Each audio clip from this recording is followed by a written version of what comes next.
তাকওয়া মানে শুধু আল্লাহকে ভয় পাওয়া নয়, বরং প্রতিটি কাজ করার আগে ভাবা, এটা কি আল্লাহর পছন্দ হবে? এটা কি আমাকে আখিরাতে সফল করবে? এটাই হলো প্রকৃত আল্লাহসচেতনতা। কেন তাকওয়া জরুরি? কারণ তাকওয়াই মানুষকে সঠিক পথে রাখে। তাকওয়াধারী ব্যক্তি কখনো অন্যকে কষ্ট দেয় না, লোভ, অহংকার, প্রতারণা সবকিছু থেকে নিজেকে রক্ষা করে। আল্লাহ বলেন, তাকওয়া হলো মানুষের জন্য সর্বোত্তম পোশাক।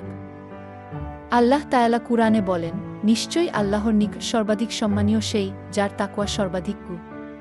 সূরা হুজরাত ১:৩। রাসূল শাহ বলেন, তাকওয়া এখানে কি তিনি তার বুকে ইশারা করেন। প্রিয় তরুণ প্রজন্ম, তাকওয়া কোনো কঠিন বিষয় নয়।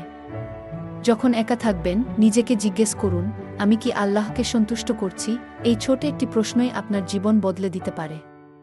আসুন, আমরা সবাই তাকওয়াকে জীবনের কেন্দ্রে রাখি, আর আল্লাহর নিকট থেকে দুনিয়া ও আখিরাতের সফলতা অর্জন করি। আসসালামু আলাইকুম ওয়া রাহমাতুল্লাহ।